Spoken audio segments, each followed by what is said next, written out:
Okay.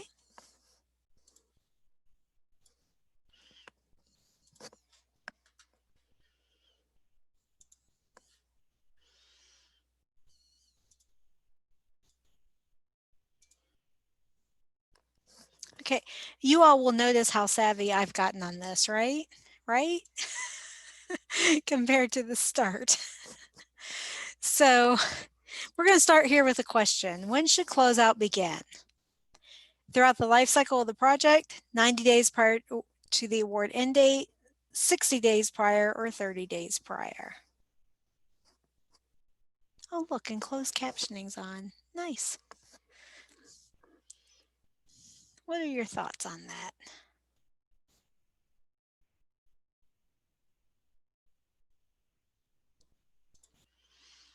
Okay, some people are saying A, and this question is more of a best practice question rather than an exam question, right? Closeout really should be throughout the life of the project. You know, really day one, as soon as we set up that award, we should be thinking about closeout, particularly in terms of all of the information that we need to be recording, financial information, technical information, information about equipment and supplies and property, and all of those things that we're going to have to report on at the end of a project and when we close out the project. If we're not mindful of it at the beginning, we may forget to collect that information. And then when you scramble to go back, particularly if the project's a multi-year, say you're 5 years out and you're trying to remember what happened in year one, I don't know about for you all, but for me, that's a problem. Trying to remember what happened Friday, this last Friday is a problem for me, let alone, several years ago. So effective closeout, begin early, definitely 60 to 90 days prior to the award end date, but really at the beginning. But as far as determining, if no cost extensions are going to be needed, reviewing costs, those kind of things, we need to be on that early. So we should be reviewing costs if you work in post-award on a very timely basis, and really not wait until the last couple weeks of award closure to catch up on these things. So this slide again is more of a best practice slide. Having said that, we're going to go through some slides that are in uniform guidance and considerations we need to take with assistance awards, and I'll try to counterbalance that with contracts as well. Okay, so understanding closeout requirements. Again, this is a best practice. That closeout is a joint endeavor, right, between the principal investigator, between your central sponsored programs office, and between any unit administrators, and really to understand your role in the process, another best practice. So let's get to, what does uniform guidance say? And remember, this is in terms of assistance awards, because uniform guidance deals with grants and contracts. Grants and cooperative agreements rather than contracts. So the post-award federal requirements, they address some closeout requirements. They also address the property and procurement standards that we're going to go through in a little bit. So 2 CFR 200.343 basically just says that all financial, performance, and other required reports are due no later than 90 calendar days after the end date of the period of performance. So we have those interim reports that are due, financial and technical reports, and then we have final reports that are due. And really we need to get those in within 90 days of the end of the period of performance. Okay.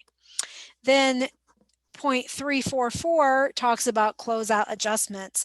And basically what this is saying is that after that 90 days, and then, well, really after the closeout, that the federal agency can still come back. So we have an obligation to close things out in a timely manner. And I think especially with updates to uniform guidance, we're going to see more of the federal agencies really cracking down on that closeout date. So we have an obligation to close in a timely manner. However, the federal agencies can come back after closeout and they can still disallow certain costs that they found were unallowable. They can ask for recovery of funds if they have granted us too much funding. They can go ahead and do audits after that time. It's not like within that period all of this has to happen. There's just no way with the federal government that could happen. So it's basically 344 is just saying there are some things that can happen after closeout. And that's going to become really important when we talk about record retention. So, and hi Sylvia, it's good to see you this week. It's good to see faces. So, and like you, this is kind of like the highlight of the week. I'm going to miss seeing your all's faces after this. So, and then 3, 4, 5, and I cleaned up the language in here earlier. I was reading it thinking, wow, what, I'm not sure what I typed before, so I apologize. On your slides. You might clean this language up a little bit. Basically, this is just saying that if we've been reimbursed more than we should have been, that we need to pay those funds back. Okay. And then, once we discover the error, the federal government discovers the error and demands the funds, we have 90 days to pay those funds back. So if we have drawn down more or charged more to the federal government than what we should have, we have that set period of time. So in both of these instances, we're looking at like a 90 calendar day. So any questions on some of the closeout requirements?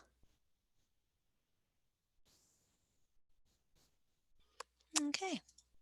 We're going to go through these, a lot of these slides we're going to get through pretty quickly. They're pretty straightforward, and a lot of this you may already know. Closeout considerations that we're going to go through in the next few slides include things like the technical reports, what needs to be in them, financial reports, what needs to be in them, and also who's really responsible for submitting those type of reports. We'll go through ownership of equipment and supplies. We'll go through record retention as far as the federal government's concerned, with the realization that if you're at a state-controlled institution, you may be following a state timeline. We're going to look at subrecipient closeout and what's required, and really, I'll preempt that to say a lot of what's required for our subrecipients is the same thing that's required for us to our federal awarding agencies. And then we'll talk just a little bit about reporting of patents and inventions, the timeline and the time frame for when that needs to be done and who needs to do that. So technical and financial reporting. Let's start with technical reports. Technical reports are really to let the sponsor know how the scope of work is progressing, right? And what the ultimate outcomes were. So technical reports, depending upon the sponsor, may be due annually. They may be due more than annually, depending upon the program. Okay, typically what we see is annual progress reports. And sometimes to draw down our next period of performance, the funding for that next period of performance, we have to have those technical reports in place. Sometimes not. It really depends on the award terms and conditions. So these technical reports need to be prepared by the principal investigator or a project director, whoever is familiar with the research. It's not something that your sponsor research office is going to prepare, right? It's somebody who knows firsthand what's going on with the project and what the outcomes are and what the delays are. And it's really interesting because I was really new in sponsor programs when I was at Western Kentucky University, when I met with one of our state agencies, and they said, we want to know what's going right as well as what's going wrong early in the process, because we want to be able to step in and take corrective action. We wanted to make sure that we don't have program requirements in place that are impossible to meet. So they actually were reaching out to the PI saying, it's okay to tell us if you're running into barriers, whether those barriers are because of the program terms and conditions or because something's happening at your institution. They said we would rather know up front and make adjustments in the course of the project rather than finding out at the end that no work was done because you were afraid to tell us you ran into some brick walls. So I think that's an important thing for investigators to hear. Some of these technical reports can be submitted without a signature from your sponsored programs office. Some might require a signing official. So I'm thinking about the difference between National Science Foundation and National Institutes of Health right now. NSF, we as administrators, we're pretty much blocked out of that process, right? That's something that the PI does. With the National Institutes of Health, there's an authorized official that actually has to submit those reports. And the level of review given to those reports will vary institution by institution. I can say at my previous institutions, like, we don't know what's in the technical reports, right? We were giving them just kind of a customary glance to make sure there was no financial information or any information that would impact our financial reports in the technical report. And that's about all we were looking at. So I already mentioned they could be due annually or at project completion date, or you could have a special program. I worked with the National Science accreditation program that actually required quarterly reporting, which is very unusual for National Science Foundation, but it was just indicative of that program. Okay, and then the due dates may vary depending upon when it's due, and also sponsor by sponsor, what goes into the report varies. But the next slide shows some typical components of a technical report. So, any questions there on the purpose of a technical report? Okay, technical report information, definitely basic demographic information, right? Who the PI is, the institution, the federal award number, the period that is being covered in the technical report. And then all of the accomplishments, where is the investigator in terms of meeting their programmatic goals and objectives? What opportunities for training have come up for their students, undergraduate, graduate, and also for postdocs? Have they disseminated in the results, either through conference or through publication? And then there may be some projections for the next reporting period, particularly projections on if they're going to need a no-cost extension because of delays to the project. Products are very important, particularly when it comes to those final reports. What products have come out of the award support and what anticipated products may come out, continuing after the project is over. Okay, who all participated? And this was always an annoyance to me when I worked with NIH, because at the proposal stage, we didn't have graduate students. They didn't have to be registered with the ERA Commons, but come report time, they did, right? And oftentimes we had investigators scrambling to get their students registered with ARA Commons, which was a real problem if a student had graduated and lost contact with the PI. So best practice, not something for the exam. I would always at the start say, hey, if you know you're going to employ students on this NIH award, let's get them registered now in ERA Commons, because they're going to have to be registered for you to do your technical reports. So again, that's not anything on the exam, it's just kind of a best practice. And then, any kind of changes or project outcomes. Hopefully they're not asking for budgetary information, in the technical report. Hopefully that's in the financial report, though some sponsors, particularly non-federal, may ask for that. And that's, again, a best practice. We want to make sure our investigators are getting their financial information from wherever your institution holds that auditable financial information. And for us, it's in our Central Sponsor Programs office. Okay. Questions on technical report information? Okay, financial reports.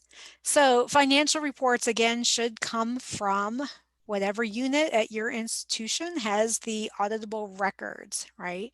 And we need to make sure that anything that's on those financial reports is an allowable expense.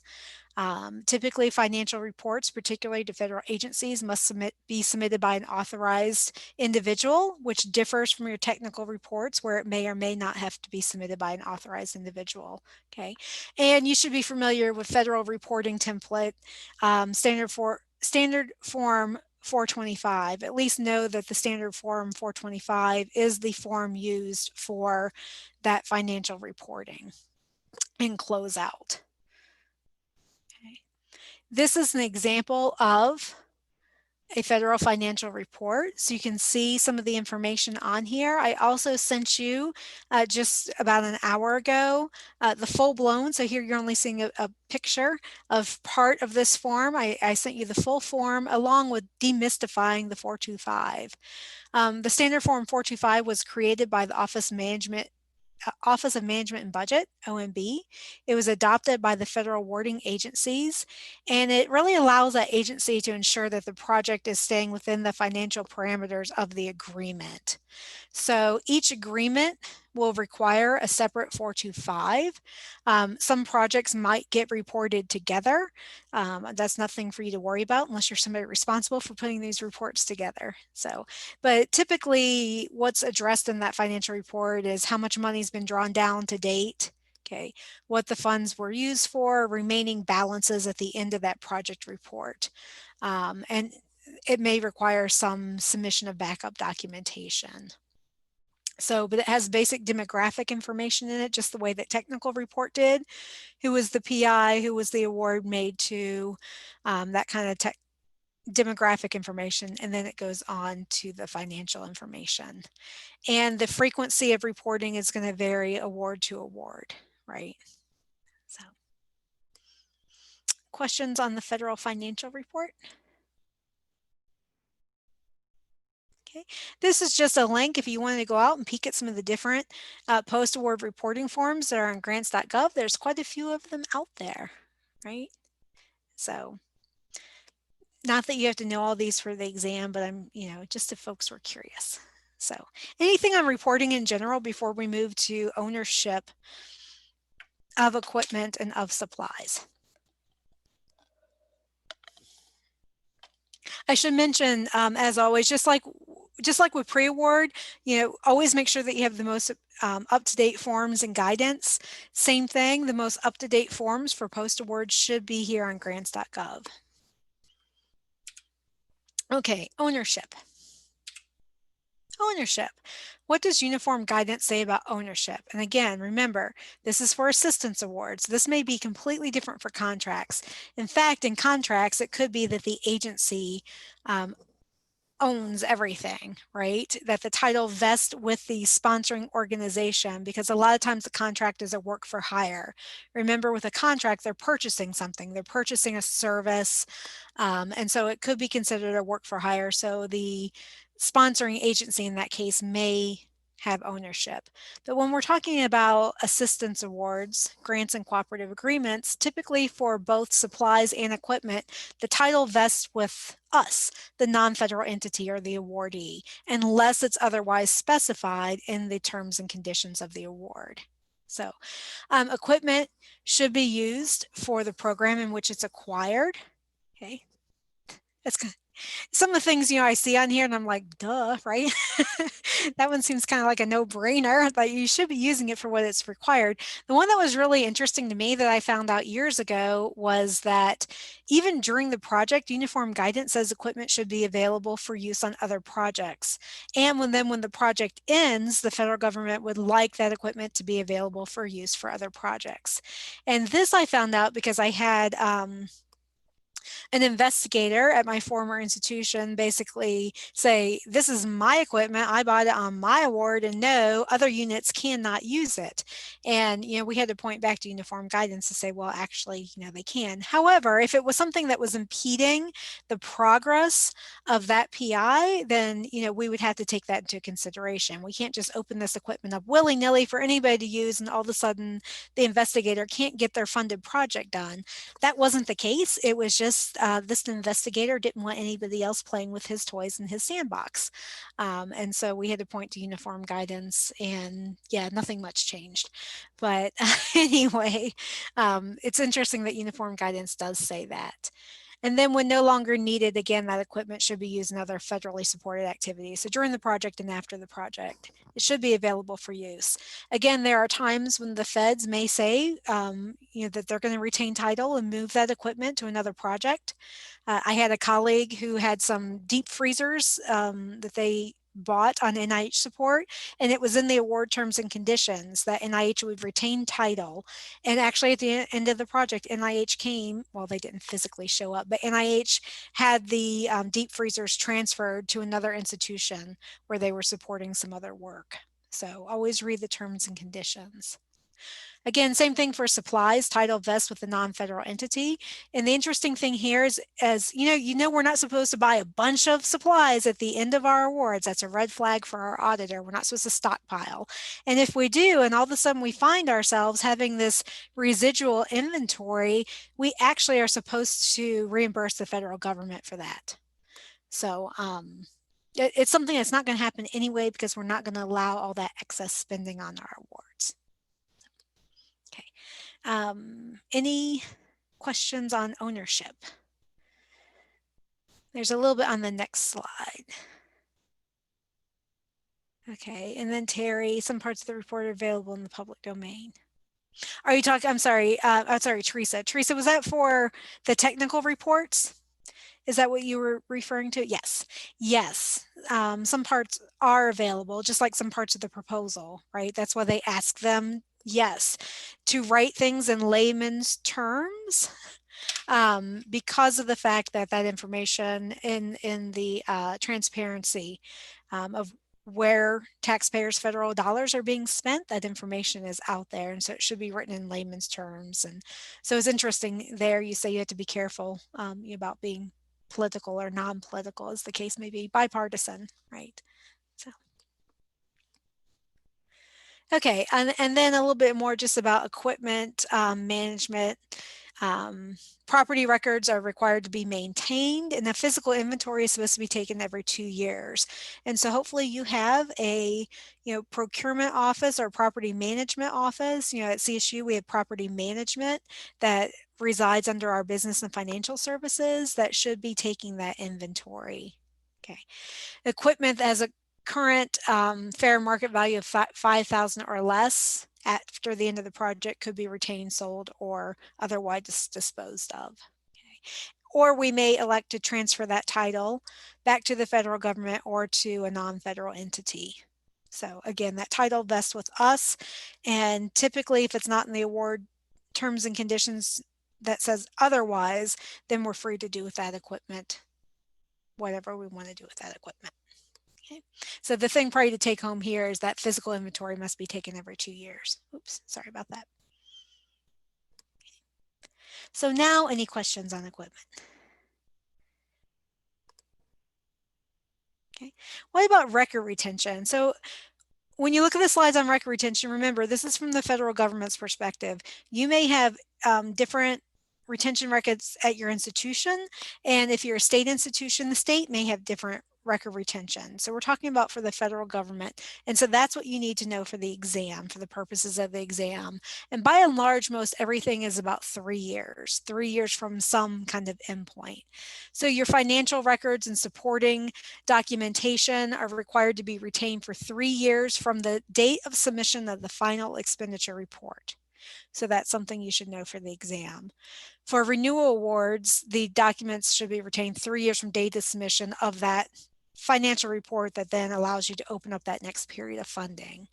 So again, in practice, realize it could be beyond 3 years. For the exam, 3 years. And then a few other things. After that 3 years, we can't just go shredding things because we know an audit's coming. That would be not a good practice. Don't pull an Enron, right? If you're in the middle of an audit and you're like, hey, we're beyond our 3 years, we can start shredding. No, not a good idea. So if there's some kind of audit or litigation going on, you need to retain those records beyond that 3-year time mark. Okay. And then it has a time clock here for program income. When does that clock start? It starts from the time the program income, earning of the program income starts at the end of that, at the end of the fiscal year in which the program income started to be earned. That's the better way to say it. Sorry about that. Okay, and then F&A cost proposals and allocation plans. You're not going to need to know those for the exam. Again, in general, just know your 3 years and know you're in kind of when does the clock start on these documents. Anything on record retention? Anything you all want to add or questions?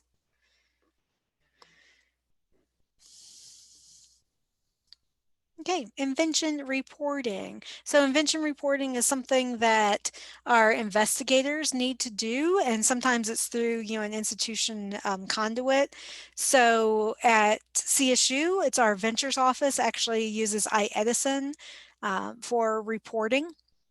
So when does disclosure have to happen? Again, that's what you should know for the exam. First of all, you should be familiar with iEdison.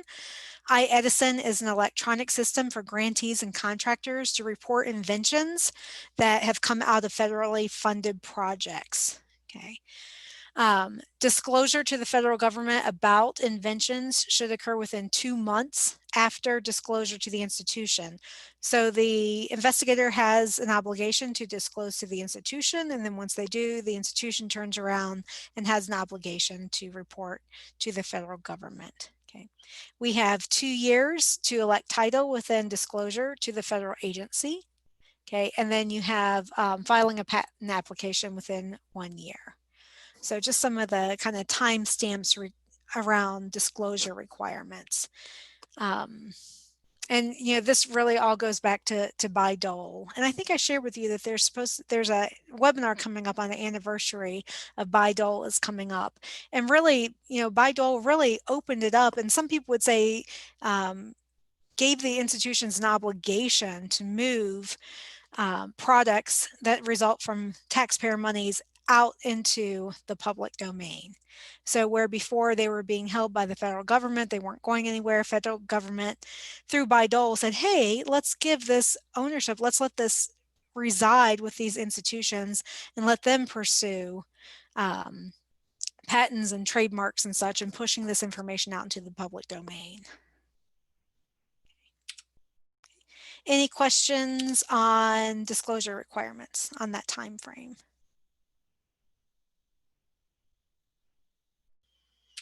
Okay, subrecipient closeout.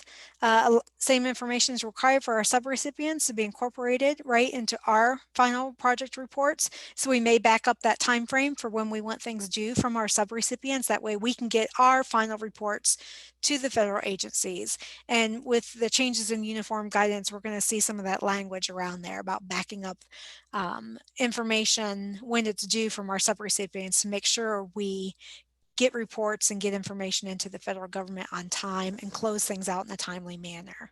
Okay, because we have to be able to close out those subawards before then we can turn around and close out our prime award.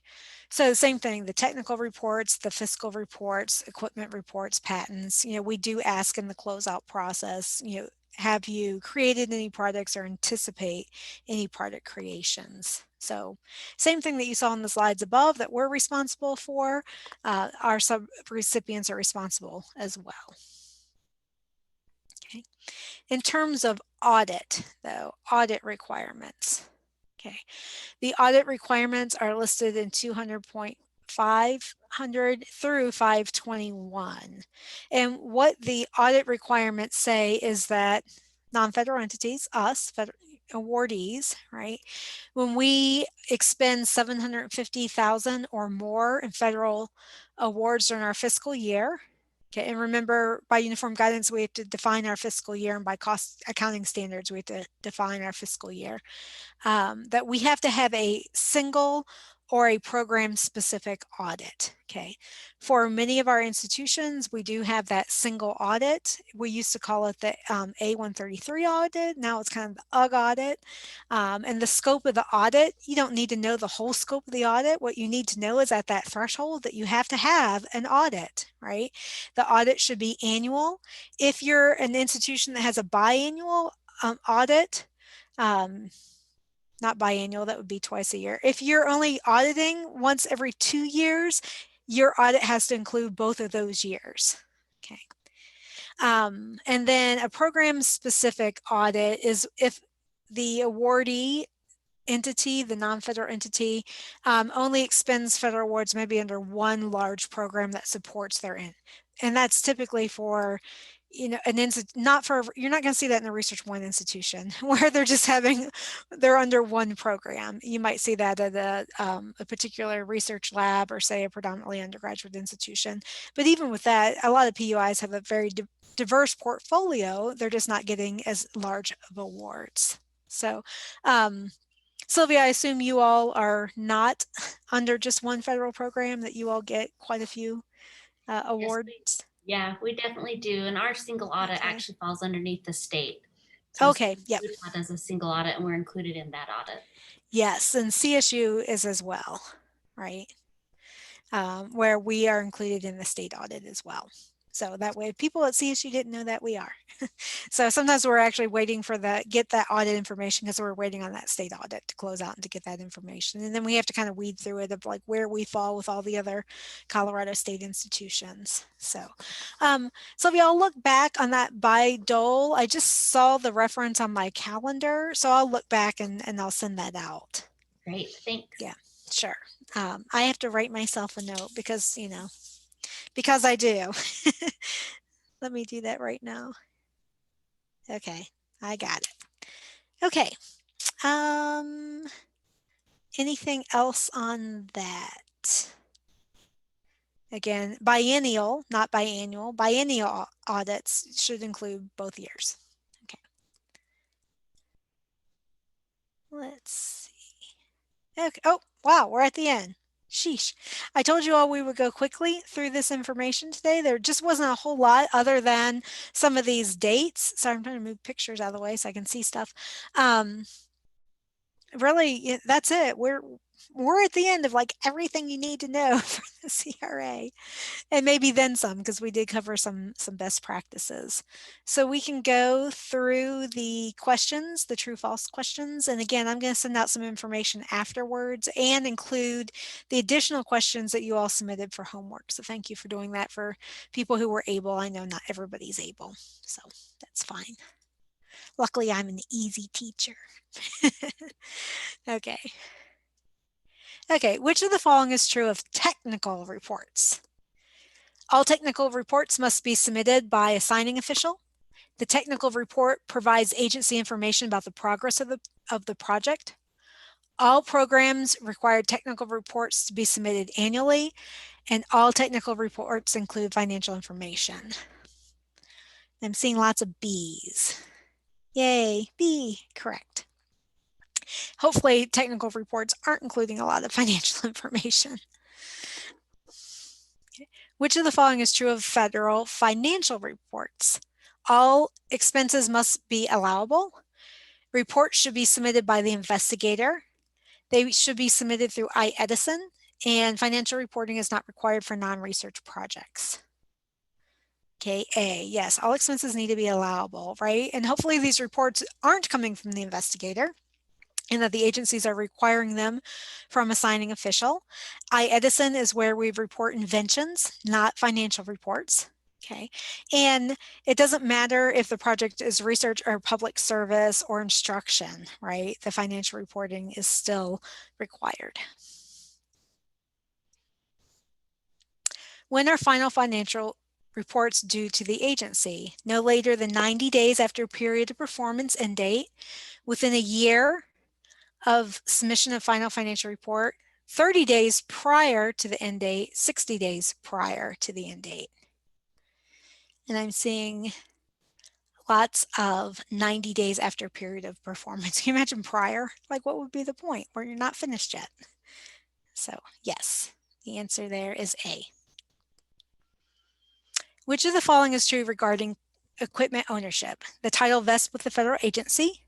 During the project, equipment cannot be used on other awards. Title vests with non-federal entity unless otherwise specified. Equipment must be shipped back to the agency. Okay, and again, in general C. In general, yes, it vests with us unless otherwise specified. And actually, we should be allowing, again, as long as it doesn't affect the performance of the scope of work, we should be allowing others to use that equipment for federal projects.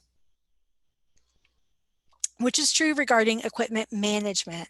Inventory records must be updated annually. Title cannot be transferred to a non-federal entity. Property records must include a description of the property, identification number, and source of funding. It's ours no matter what. So, and C is the correct answer there. You all got it. Great. When does the clock on record retention begin? On project period state date, I think that's supposed to say start date. Start date listed in the award. On the day of submission of the interim, annual, or final expenditure. On the project period date, end date listed in the award. On the budget period end date listed in the award. Okay. So this is actually when we submit that report. So B is the correct answer there, not on necessarily what's not on the date listed in the award. Okay. In general, how long must award-related records be maintained? 3 years after submission of final financial report, after the non-federal entity's single audit has been conducted, 5 years after submission. There are no requirements for record retention. I'm seeing lots of A's, lots of A's. Yep. Which of the following is true regarding audit requirements? All entities that receive federal funding have to undergo a single audit. Institutions can self-select a program audit if they don't want to pay for the single audit. We wish. Entities that expend $750 or greater must have a single or program-specific audit. Audits must be conducted every other year. Right, it's C. And audits must be conducted every year. Again, if maybe you have a state or something that does a biennial audit, you have to include both years. When does the federal fiscal year end? Which totally was not even in this presentation, but I botched it, either the end or the start date on our last one, so I threw this one in here. When does it end? April 15th, June 30th, September 30th, or December 31st? C, right? It's October 1 to September 30th, which is different than many of our institutions' fiscal year. So for you non-CSU folks, is your fiscal year also, does it start July 1, or do you start at a different time? Yeah, okay. July 1. Okay, I know some institutions that align with the federal fiscal year, but it seems like many institutions start with that July 1 date. Which act allows the general public to access federal agency records? This is from a previous presentation that we've had, but it really kind of is important here in this end as we're thinking about transparency, and something that was written in here as far as be careful what's in the project report, because some of it goes out in the public domain, right? And I'm seeing lots of D's, the Freedom of Information Act, right? That's correct. Okay, now it's up to you to study and take your exam and pass, and here's some additional information. I'm going to send more. I'll send you the YouTubes that I've put up. I'm going to send you the information on that Bob Dole. I'm going to send you all the post-award questions that you all came up with. And then I have a bonus resource for you for sticking through our time together. And so I will send you that information as well. So you're under no obligation to let anybody know if you've taken and or passed, but really, if you do, that would be really, really exciting to hear back from you. So, and yeah, and I won't even say if you take it and don't pass, because everybody's going to pass if they take it. So, so any final questions, comments, anything that folks want to share?